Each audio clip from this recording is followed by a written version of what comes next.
በዚህ ሰሞን የቀድሞ ምክትል ጠቅላይ ሚኒስትርና የመከላከያ ሚኒስትር ተፈራ ዋልዋ ከረጅም ጊዜ መጥፋት በኋላ በድንገት በአደባባይ ብቅ ማለታቸው እያነጋገረ ይገኛል። ጅንኑ ተፈራ ዋልዋ በሐዋሳ ሐይቅ ዳርቻ ልማት ፕሮጀክት ላይ በመገኘት ያደረጉት ከፍተኛ የገንዘብ ድጋፍና ያሳዩት ንቁ ተሳትፎ የማህበራዊ ሚዲያውን ትኩረት በእጅጉ ስቦታል። ይሁን እንጂ ጡረተኛው የቀድሞ ባለስልጣን ይህንን የመሰለ ከፍተኛ ገንዘብ ከየት ሊያገኙ ይችላሉ? የገንዘብ ምንጫቸው ምንድነው? የሚለው ጉዳይ ትልቅ ጥያቄ ውስጥ ወድቋል።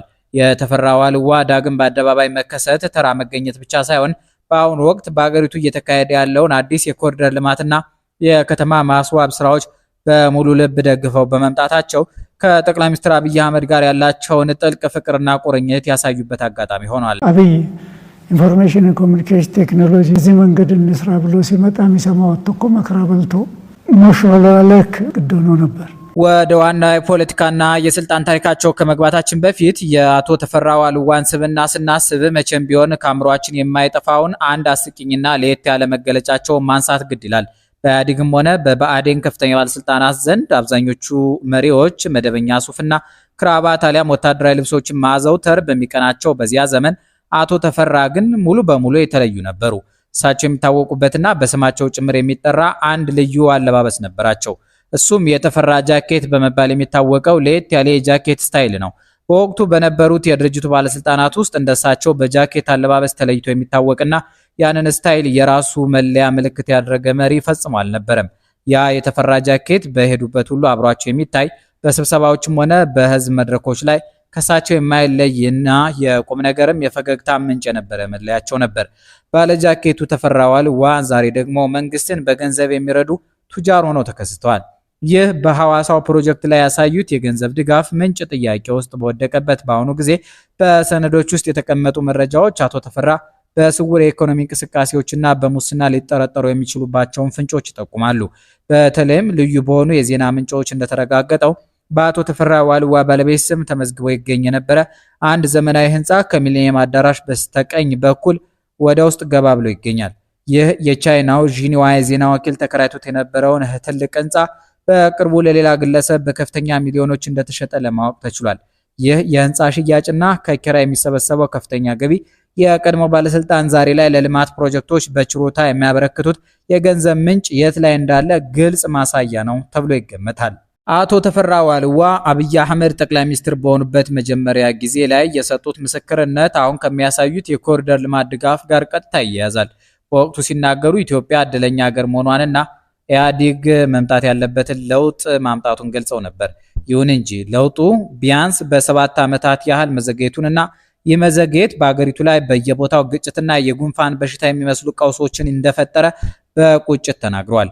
አቶ ተፈራ አብይ አህመድንና አቢቹን የመሰሉ መሪዎችን የዘመኑ ጭንቅላቶች ፈጥነው መሄድ የሚችሉና ተሻጋሪ ለውጥ ማምጣት የሚፈልጉ ኃይሎች እንደሆኑ ይገልጿቸዋል። ይህ የዘመኑ ኃይል አገሪቱን ያበላሻል ብለው የሚያስቡትን የድሮ ባልደረቦቻቸውን ግን ድሮ በነበሩበት ቦታ ላይ ቆመው የቀሩ የራሳቸውን የትግል ታሪክ የረሱ በማለት ይወቅሷቸዋል። ሌላው ቀርቶ ስልጣን ላይ እስከ 90 ዓመታቸው የቆዩትን የዚምባብዌውን መሪ ሮበርት ሙጋቤን በመጥቀስ የገዛ የትግል ጓዶቻቸውን የኢትዮጵያ ሙጋቤዎች በማለት በግልጽ ተችተዋቸዋል። አቶ ተፈራ ዋልዋ በስልጣን ዘመናቸው በርካታ ከፍተኛ ኃላፊነቶችን መርተዋል። የክፍለ ሀገር 14 ማለትም የአዲስ አበባ ከተማ መስተዳደር ፕሬዝዳንት፣ የሀገር መከላከያ ሚኒስትር፣ ምክትል ጠቅላይ ሚኒስትር፣ የአቅም ግንባታ ሚኒስትር እንዲሁም ለበርካታ ዓመታት የኢትዮጵያ ስፔስ ሳይንስ ሶሳይቲ የበላይ ጠባቂ በመሆን ሰርቷል።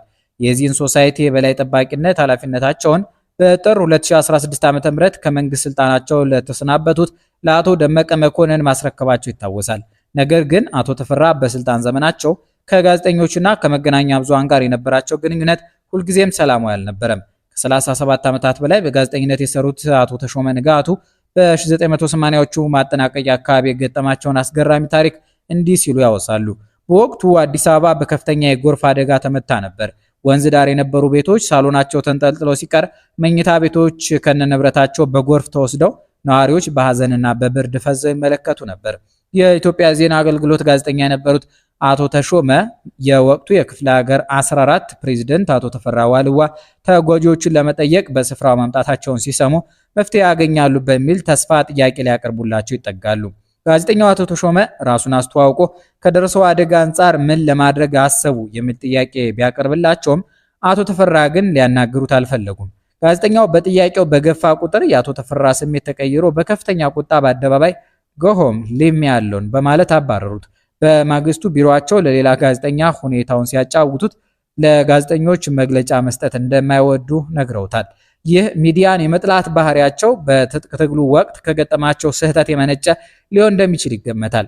በትግሉ የመጨረሻ ወቅት ገና ምንም ሳይረጋገጥ ለአሜሪካ ድምፅ ሬዲዮ የኤርትራ መገንጠል የተረጋገጠ ነው የሚል መግለጫ በመስጠታቸው የአዲስ አበባ ዩኒቨርሲቲ ተማሪዎችን አስቆጥቶ የአስከሬን ሳጥን በመያዝ ሞት ለሻዕቢያ የሚል ሰላማዊ ሰልፍ እንዲወጡ ምክንያት ሆኖ ነበር። ይህ ክስተት ለደርግ መንግስት የህዝብ ግንኙነት ምቹ ሁኔታ ፈጥሯል ተብሎ በድርጅታቸው ውስጥ ጥብቅ ግምገማ እንዲካሄድባቸው እንዳደረገ ይነገራል።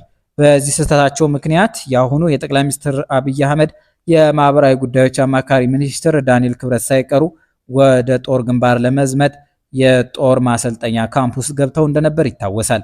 ብዙዎች አቶ ተፈራ ዋልዋን የቤንች ማጅ ሰው እንደሆኑ ቢናገሩም እሳቸው ግን ስለማንነታቸው በግልጽ የተናገሩበት አጋጣሚ የለም። ተፈራ ዋልዋን የሲዳማ ሰው ናቸው የሚሏቸውም አሉ።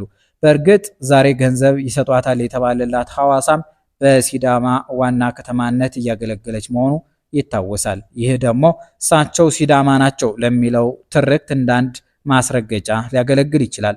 በጦር ግንባር እጅግ ጀግና አዋጊና ተዋጊ እንደነበሩ የትግል ታሪካቸው ይመሰክራል።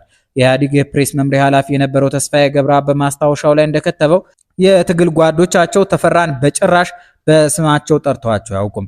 ሁልጊዜም ዋልዋ ነው የሚሏቸው።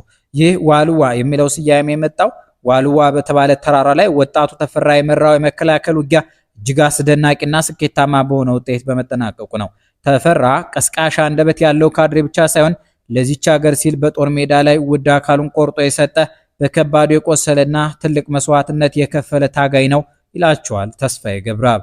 ይሁን እንጂ የዛሬው ጡረተኛ የዚያኔው ታጋይ ተፈራ ዋልዋ በትግል ወቅት በነበሩ የውስጥ ፍጭቶች ላይ አንዳንድ አወዛጋቢ ንግግሮችም ይነሱባቸዋል። ለምሳሌ በአንድ ወቅት እኛ ኢህዴኖች ውጊያ ላይ በማፈግፈግ መሳሪያ ክፍፍል ላይ ደግሞ በመንጫጫት እንታወቃለን ማለታቸው በተስፋዬ ገብረአብ ማስታወሻ ላይ መዝሙረ ዋልዋ በሚል ርዕስ በቀይ መስመር ተሰምሮበት ተመዝግቧል። ህዝቡ የህወሓትን አድሏዊ አሰራር በእጅጉ በመጥላቱ ምክንያት አቶ ተፈራ በአዲስ አበባ ከተማ ለምርጫ 2 ጊዜ ቀርበው ሁለቱንም ጊዜ በህዝብ ድምፅ መሸነፋቸው የፖለቲካ ታሪካቸው አንዱ አካል ነው። የአቶ ተፈራ ዋልዋ የግል ህይወት ከሀገሪቱ የፖለቲካ ውጥረት ጋር በቀጥታ የተቆራኘ ነበረ። ባለቤታቸው ወይዘሮ አይኔ ጽጌ የነጻነት ታጋዩና የቅንጅት እንዲሁም የግንቦት ሰባት አመራር የነበሩት የአንዳርጋቸው ጽጌ እህት ናቸው። ይህ የቤተሰብ ትስስር በወቅቱ በነበረው የህወሓት የደህንነት መዋቅር ውስጥ ከፍተኛ ጫና ፈጥሮባቸው ነበር። በወቅቱ የተከሰተ አንድ እጅግ አሳዛኝና አስደንጋጭ ክስተት በምስጢር ተይዞ ከቆየ በኋላ ይፋ ሆኗል። ከግንቦት ሰባት ጋር በተያያዘ በማዕከላዊ ታስረው የነበሩትን ወላጅ አባታቸውን አቶ ጽጌን ለመጠየቅ የአንዳርጋቸው ጽጌ እህት ወይዘሮ አይኔ ጽጌ ስንቅ ይዘው ይሄዳሉ።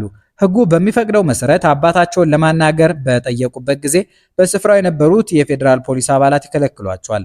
ወይዘሮ አይኔ የህገ መንግስቱን ድንጋጌ በመጥቀስ መብታቸውን ለማስከበር በሞከሩበት ጊዜ ፖሊሶቹ ስልክ ደውለው የፌዴራል ፖሊስ የወንጀል መከላከልና ምርመራ ኃላፊ የነበረውን የህወሓት አባል ግርማ የማንጁስን ይጠሩታል። ግርማ የማንጁስ ወደ ስፍራው እንደመጣ ማን ሆነሽ ነው አንቺ በማለት ከዘለፋቸው በኋላ በአደባባይ በጥፊ ይመታቸዋል። በወቅቱ የነበረው የሪፖርተር ጋዜጣ የአቶ ተፈራ ዋልዋ ባለቤት ከማዕከላዊ ፖሊሶች ጋር በፈጠሩት አለመግባባት ለሰዓታት ታስረው ተፈቱ በማለት በደፈናው ቢዘግብም በጥፊ መመታታቸውን ግን ደፍሮ ሊዘግብ አልቻለም ነበር። በአጋጣሚ ከአቶ መለስ ዜናዊ ጋር በከፍተኛ ስብሰባ ላይ የነበሩት አቶ ተፈራ ዋልዋ ስልክ ተደውሎ በባለቤታቸው ላይ የደረሰው ግፍ ሲነገራቸው በከፍተኛ ቁጣና ንዴት ስብሰባውን አቋርጠው መውጣታቸው የቅርብ የደህንነት ምንጮች መስክረዋል። በኋላም አቶ አንዳርጋቸው ጽጌ ከየመን ተጠልፈው ወደ ኢትዮጵያ በገቡበት ጊዜ በሜክሲኮ በሚገኘው የፌዴራል ፖሊስ ህንፃ ቢሮ ውስጥ ለአንድ ቀን ብቻ በእህታቸው በወይዘሮ አይኔ እንዲጎበኙ ተደርጎ ነበር።